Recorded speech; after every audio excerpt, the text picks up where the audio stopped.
Continue ativo, continue abraçando a nossa alma através da tua presença nesta noite. Jesus, se nesta noite desejares batizar com o Espírito Santo, o Senhor tem toda a liberdade para batizar com o Espírito Santo. Se o Senhor quiser repreender enfermidades alojadas, o Senhor tem a autonomia e a liberdade para isto, porque tu és Deus. E aonde o Senhor está, algo diferente acontece para a tua glória. Em nome do Pai, em nome do Filho e do Espírito Santo, nós te pedimos e desde já agradecemos. A igreja que concorda diz amém, meus irmãos. Queridos, quando lemos a carta escrita pelo apóstolo Paulo aos crentes em Éfeso, estamos diante de uma narrativa bíblica escrita em meados do ano 62 depois de Cristo.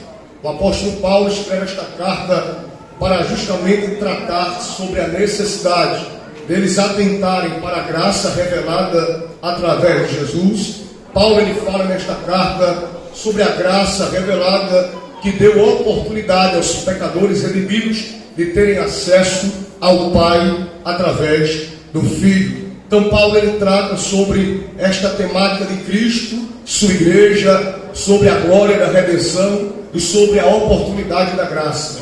Quando lemos a carta de Paulo aos Efésios, percebemos que esta carta aos Efésios, irmãos, é um dos picos elevados da revelação bíblica, ocupando um lugar único entre as epístolas de Paulo, porque através desta narrativa descrita na carta aos Efésios, Paulo ele vai transmitir aos crentes um rico transbordar da revelação divina brotando da vida de oração do apóstolo Paulo. Tudo que Paulo escreve aqui é oriundo de sua vida de intimidade com Deus, da revelação divina para os crentes que estão em Éfeso.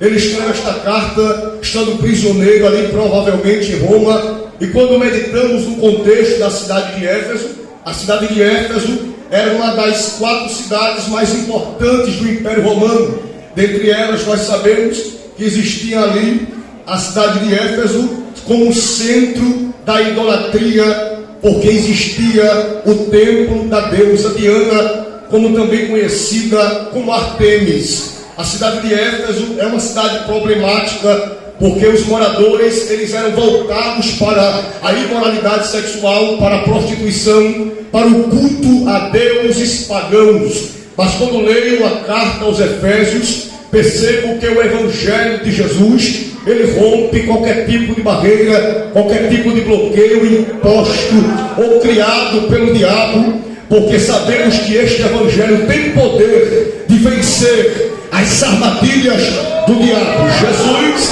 ele se manifestou para desfazer as obras do diabo.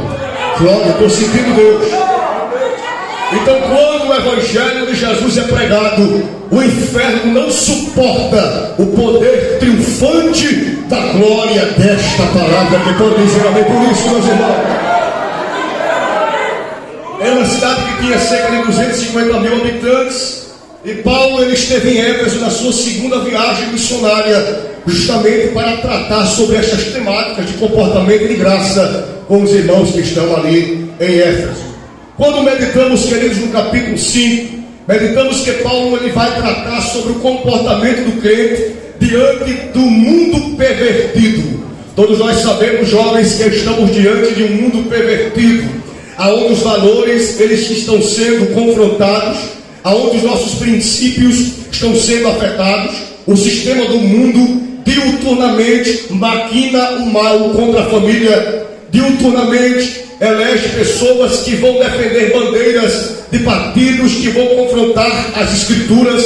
Percebemos que Jesus está voltando pelo fato de sinais que estão ocorrendo atualmente anunciarem diariamente. Ele veio porque sabemos que o mundo está fétido, o mundo está podre, o mundo está totalmente dominado pelas trevas, mas ainda estamos de pé, porque Jesus nos mantém em pé através de sua graça. Diante deste cenário podre, complicado, tenebroso, percebemos que através da Bíblia nós obtemos algumas lições ou alguns ensinamentos para vivermos neste mundo de trevas. Paulo escrevendo aos crentes de Éfeso no capítulo 5, a partir do versículo 1, tratando sobre a questão do comportamento do crente diante do mundo pervertido, ele orienta os crentes a serem imitadores de Deus como filhos amados. Ele também orienta para que os crentes andassem em amor, falando de fraternidade, de koinonia no grego,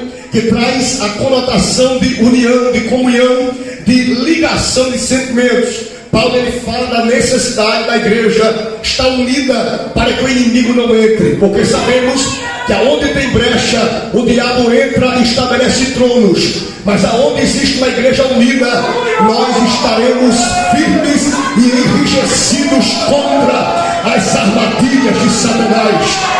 Então Paulo trata desta perspectiva. A igreja precisa andar unida. O espírito de contenda não pode habitar. O que tem que habitar é unidade. O espírito de divisão não pode habitar. O que tem que habitar é unidade.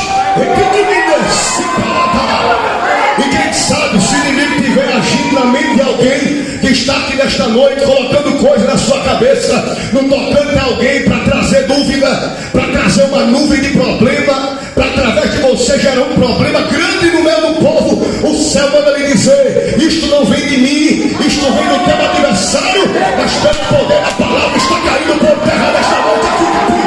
Glorifica a Deus por isso.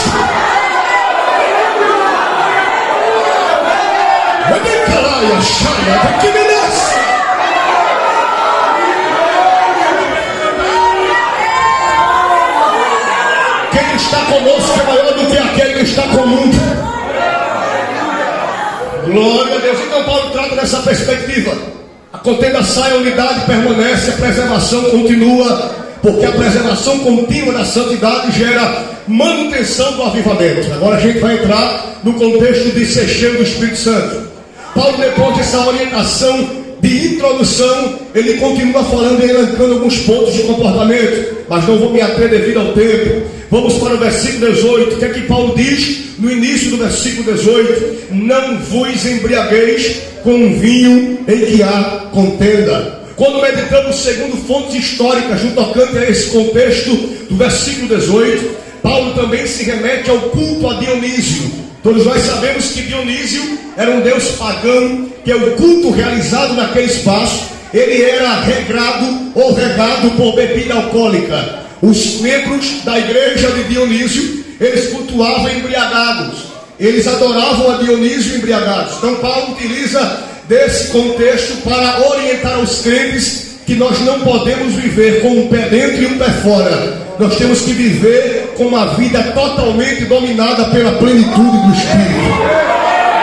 Então Paulo ele trata sobre isso, que os crentes não precisam viver no frenesi do alcoolismo, mas eles precisam viver envolvidos pelo poder espiritual. Em contraste, queridos, com isso, a adoração e a vida geral dos crentes requer do crente uma inteligência e uma sabedoria. Repita comigo: inteligência e sabedoria. Paulo ele orienta os crentes em Éfeso para que eles vivam uma vida de racionalidade. Todos nós sabemos que para sermos frutíferos na casa de Deus, primeiro, eu tenho que saber quem é Deus. Segundo, eu tenho que saber o que é que eu estou fazendo dentro da casa de Deus. Terceiro, eu tenho que entender por que estou fazendo o que estou fazendo dentro da casa de Deus. Quando Paulo orienta os crentes em Éfeso no tocante a essa questão de se abster dos pecados de Éfeso, Paulo orienta para que eles se identifiquem espiritualmente dentro do contexto de perversão. Vou repetir. Paulo orienta os crentes em Éfeso para que eles se identifiquem espiritualmente dentro do contexto de perversão. Ou seja, Paulo está pregando para eles, em outras palavras, vocês precisam ter identidade espiritual. O crente que não tem identidade espiritual, ele vive na embriaguez do pecado. Mas o crente que tem identidade espiritual, ele confronta o pecado pelo poder da palavra. Então Paulo trata que a vida dos crentes tem que ser uma vida regrada, em equilíbrio espiritual, sabedoria e inteligência, ou seja, sobriedade. O crente precisa ser sóbrio, porque o crente inteligente e o crente sábio, ele não é arrastado de dentro da igreja para fora por qualquer tipo de nuvem de doutrina. Pelo contrário, quando as nuvens de doutrina tentam entrar na seara da igreja, ele tem a autoridade, a capacidade espiritual para que, em nome de Jesus e pelo poder da palavra, repreenda as sementes de pecado que estão tentando entrar na seara do mestre. E Deus lhe trouxe para este encerramento aqui em Capim para lhe dizer: falei contigo ontem à tarde, falei contigo ontem à noite, e hoje continuo te dizendo: eu quero que você viva uma manutenção espiritual para combater os ardis do teu adversário.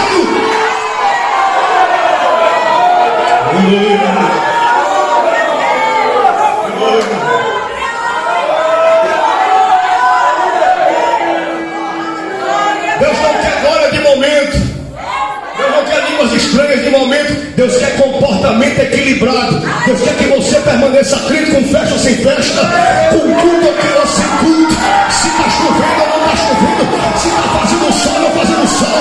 Você tem que defender a bandeira ensanguentada do Calvário e dizer: só o Senhor é Deus, Jesus Cristo é Deus, e eu sou dele, sou dele, sou dele, sou dele. Quem é que é com capilha a maior glória que tu trouxe para este encerramento da vida?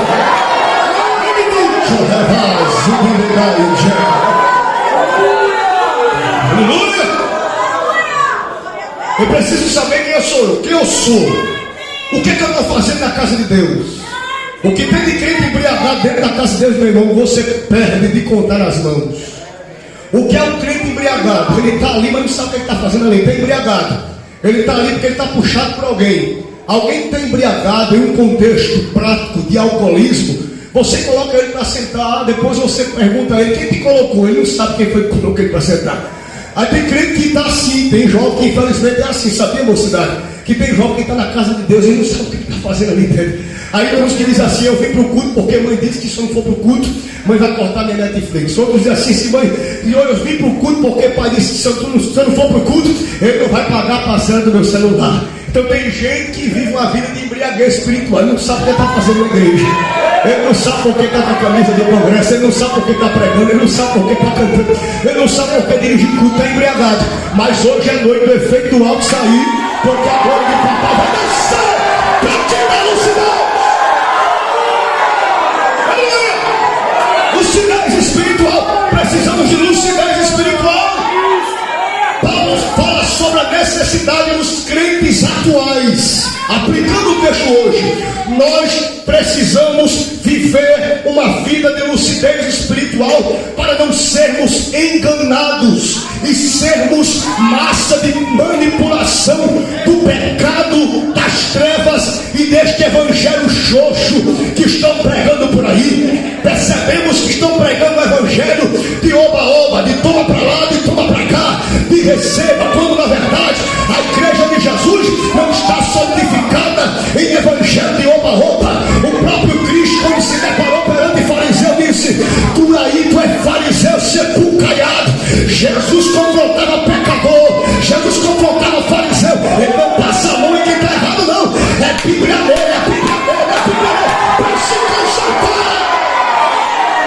Este é o evangelho que nos dá lucidez. Glorifica a Deus por isso.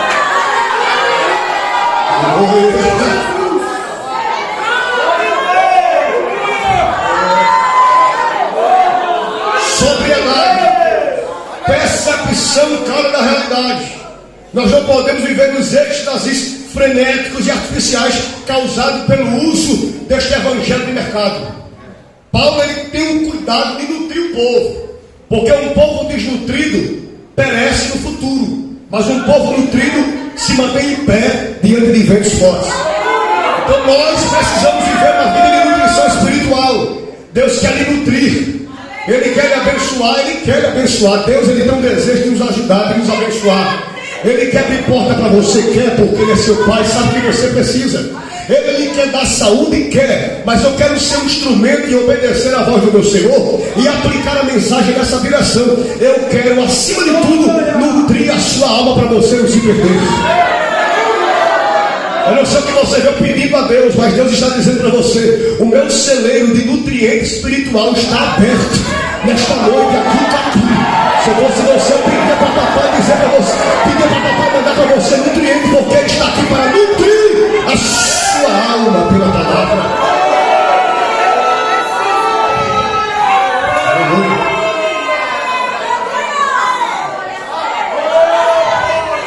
Não podemos viver uma vida de artificialidade. Paulo se preocupa com os crentes para que eles não vivessem uma vida de artificialidade. Por quê? Pense comigo aqui o texto. Pense comigo, medite. Se tudo isso estava acontecendo na cidade de Éfeso, se a cidade de Éfeso era dominada por idolatria, culto pagão, prostituição, imoralidade sexual, ou seja, muitos crentes da igreja de Éfeso eram novos convertidos, que vieram da vida de pecado, da prática de pecado, estavam dentro da igreja, mas quem sabe, antes de Paulo orientar eles pela palavra, eles pensavam que vivendo na igreja, e quem sabe, com o mesmo comportamento do mundo, Deus não iria reprovar. Aí lá vem Paulo escrevendo a carta aos Efésios: olhe, Deus ele não aceita isso não. Vocês têm que viver uma vida equilibrada e entender, ou você é, ou você não é. É isso que Paulo nas entrelinhas do texto diz. Os crentes não podem viver uma vida de artificialidade. E há um perigo muito grande, que a artificialidade espiritual está chegando no nosso meio. Se nós não pedirmos a Deus discernimento espiritual, nós seremos confundidos e enganados por uma roupa bonita, por um cabelo penteado, por uma maquiagem bem feita, por uma oratória bem exposta. Tem muita gente sendo enganada por causa disso. Comportamento, tratamento. Só que Deus, ele quer nos nutrir pela palavra, para que consigamos discernir o que é diabo e o que é Deus, o que vem de cima e o que vem do inferno. Nós seremos abastecidos e guarnecidos de armas espirituais, nutrientes espirituais, para não sermos enganados. Paulo fala sobre isso: não vos enganeis. Versículos anteriores ele fala sobre a necessidade. Capítulo 5, versículo 6: ninguém vos engane com palavras vãs, porque por essas coisas vem a ira de Deus sobre os filhos da desobediência. Versículo 7: portanto não sejais os seus companheiros. Paulo se preocupa com o companheirismo, o grupo de convivência, o grupo de amizade, as alianças, porque tudo isso influencia o crente para o pecado, para retroceder na fé, para murchar, para desnutrir e para negar a Deus. Por que prego dessa maneira? Prego porque me preocupo com a minha geração de jovens. Hoje tenho 27 anos, prego há quase 10 como itinerante, e nós percebemos que há 10 anos atrás, de 10 anos atrás para hoje, muita coisa mudou. Porque vemos que hoje existe uma facilidade maior, envolvimento tecnológico. Hoje você, para se formar, você consegue se formar dentro de casa, através de cursos online, EAD em distância. Existe uma capacidade de ciência, de tecnologia, de inteligência fornecida para a juventude hoje, muito maior do que há 10 anos atrás. Eu cheguei a um tempo que com 12 anos praticamente eu não sabia o que era internet, porque eu morava no engenho. Então percebemos que crianças de 3 anos já sabem mexer no celular. Tem pessoas adultas com 50 que não sabem o que é WhatsApp, porque a tecnologia avançada ela agrega para crescimento social, crescimento psicológico, crescimento acadêmico, desenvolvimento. Mas também essa tecnologia está afetando a espiritualidade dos crentes pela falta de inteligência no uso. Quando eu falo sobre sobriedade, quando eu falo sobre inteligência, quando eu falo sobre sabedoria, eu também aplico essas 3 características para o nosso comportamento diante do tempo de hoje. O tempo de hoje é diferente do tempo de ontem, e precisamos orar muito mais do que orávamos antes. Tem pessoas que pararam de orar por causa da inebriação da internet, da tecnologia, da facilidade de mídia do hoje. Tem gente que deixa de vir para o culto para assistir série, assistir culto. Os círculos de oração estão vazios. De vez em quando eu não estou pregando com agendas, eu vou visitar os trabalhos de oração em Bahia, Anhanguera, enfim, ali em João Pessoa, e percebemos uma devastação muito grande em termos de ajuda. Pessoas não vão mais para os trabalhos de oração, até mesmo no período de férias, muitos jovens não sabem o que é mais cooperar com as dirigentes de ciclo de oração. Eu estava falando com um pregador itinerante, muito jovem, estava falando com ele e disse a ele: você quer ser bem sucedido no ministério, você precisa, além de orar, ter amparo de intercessão. Por quê? Porque se as irmãs do ciclo de oração não lhe conhecem, não espere o povo lhe conhecer. Primeiro seja conhecido perante as irmãs, diante das irmãs do coque, as irmãs sofridas do ciclo de oração, porque ela conhecendo você, você vai ter mãe de joelho que vai andar com você na prova ou na vitória, na saúde ou na doença. Só que, pastor Arivaldo, a gente percebe que a geração da gente, eu me incluo nisso porque faço parte, nós somos uma geração muito mimada. A gente não quer sofrer, a gente não quer chorar, não queremos mais ralar a testa no banco duro de rico do coração. A gente não quer mais sofrer agora no jejum, porque tudo isso está sendo tirado pela embriaguez de Éfeso. Mas eu, como pregador do evangelho nesta noite, quero lhe dizer: quem for ímpio, quem for sujo, se suje mais, que viva na impiedade. Mas como a palavra nos diz, quem for santo se santifique mais, quem for puro se purifique mais, porque este é o comportamento sábio do crente, aprovado por Deus. Diga-me por isso.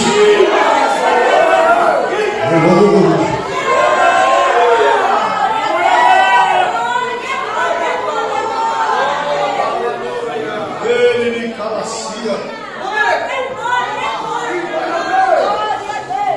A declaração de Paulo no versículo 18 demonstra que a plenitude do Espírito Santo depende do modo como o crente corresponde à graça que lhe é dada para viver em santificação. Se nós não valorizamos a graça, como queremos viver uma vida contínua de renovação espiritual? O renovo de Deus desce para propósitos espirituais. Primeiro, a renovação espiritual te mantém vivo. Segundo, a renovação espiritual te faz ser um instrumento. Terceiro, a renovação espiritual te dá discernimento. Quarto, a renovação espiritual te faz ter uma percepção para tomar decisões, para que as decisões que você tome não gerem prejuízos. O renovo espiritual, em quinto lugar, também serve para que você domine territórios. Nós temos que entender que Deus quer que nós consigamos dominar territórios. Eu não sei se você está entendendo o que eu estou pregando. Deus, Ele quer nos encher. Não é para esquentar banco de madeira de igreja. Deus quer nos encher do Espírito Santo para a gente colocar a planta do pé naquela praça e dizer: essa praça que era dominada por droga vai ser dominada agora pelo culto ao ar livre, vai ser dominada pela salvação de alma. Quando tu colocar a planta do pé na rua que tem 3 centos de macumba, é você colocando a planta do pé, estendendo a mão e dizendo: Deus, o renovo espiritual que eu recebi é para conquistar território. Deus, Ele nos deu autoridade para vencermos o diabo pela palavra. E Deus, nesses últimos dias, está revestindo esta geração do arrebatamento de poder para conseguirmos angariar territórios que estão nas mãos do diabo. Levante a mão porque eu vou liberar a palavra profética. Se alguém da tua casa é dominado pelo diabo, Deus vai libertar a partir de hoje.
bênção extraordinária. Este culto vai ser um divisor de águas para o teu ministério. Esse culto vai ser um divisor de águas para a tua chamada. Eu venho aqui informado pela palavra para lhe dizer: o que Deus lhe falou há anos atrás, Ele vai cumprir. Você pode dizer: não tem ninguém por mim para me ajudar, não tem ninguém por mim para me apresentar, não tem ninguém por mim para me ajudar. Quem sabe seu pai não é crente, sua mãe não é crente, não tem alguém da sua casa que coopere com você, mas o céu manda lhe dizer: eu me vi e investi na tua vida para um propósito de território. O que Deus tem contigo é muito maior do que a tua perspectiva humana limitada. Ele está dizendo para ti: não vai ficar apenas em capim, vai ser além dessa terra. Assume de calacia, se prepare, porque Deus vai visitar essa cidade com salvação. O espírito de incredulidade, de idolatria que opera aqui em capim, Deus vai começar a faturar pela palavra através do mundo. Deixa eu te tomar. Vem que vem pra guerrear aqui.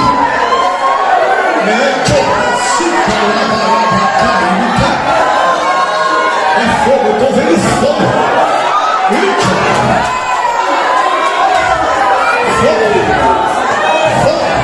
Pastor Ivaldo, alguém está enciumado com a cidade aqui de Capim, viu?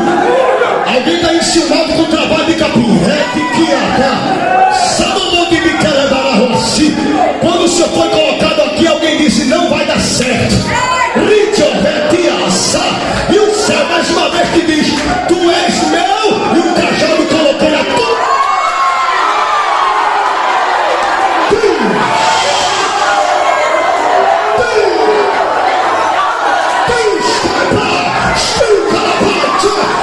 Seja renovado em vida espiritual agora.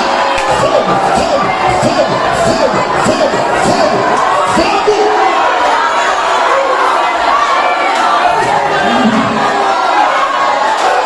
Quem não apoia vai apoiar, quem não concorda vai concordar. Opositor aqui de perdão, e Deus vai continuar dando vitória a esta terra, porque saímos cheios do Espírito Santo. Fiquemos em pé em nome de Jesus. Prepara a banda aí, meu filho, para a gente dar lugar.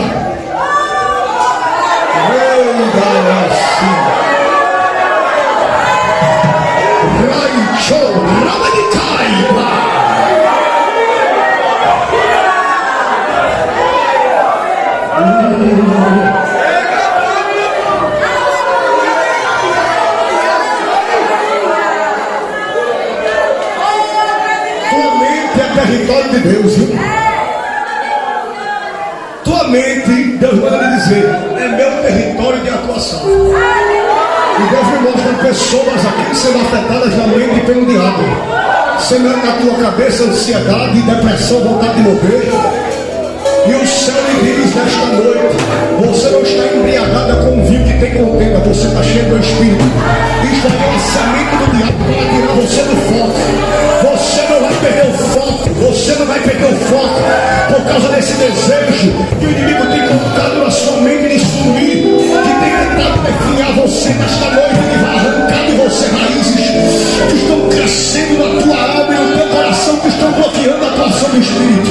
Hoje Deus vai derramar sobre tua vida uma liberação de poder nunca vistas por ti antes. A partir de hoje, o jeito que tu fazia não vai fazer mais, vai fazer melhor. Se tu pregava, vai pregar melhor. Se dirigia, vai dirigir melhor. E prepara para quando tu estiver pregando, demônios se baterem dentro.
Os obreiros podem me ajudar aqui para orar pela mocidade.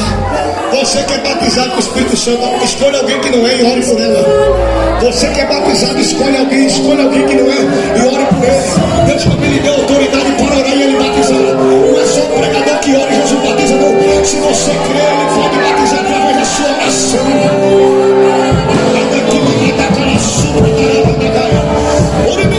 Quem está aqui no Espírito Santo, não tenha medo de liberar os idiomas espirituais.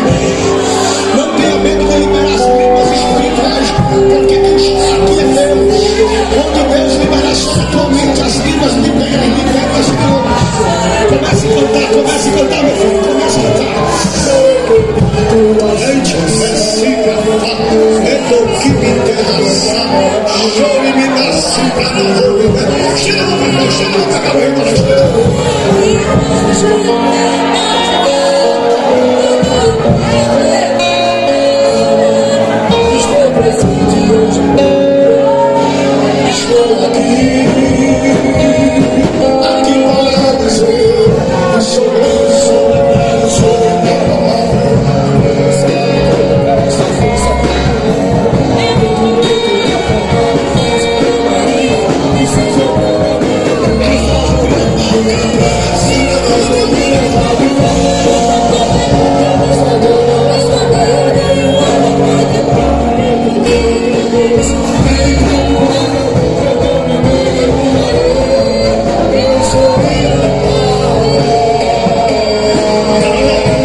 Se a mãe irmã quiser vir para frente aqui para orar, para ajudar a oração, as irmãs já querem ir embora aqui por ela. As irmãs quiserem vir aqui para me ajudar.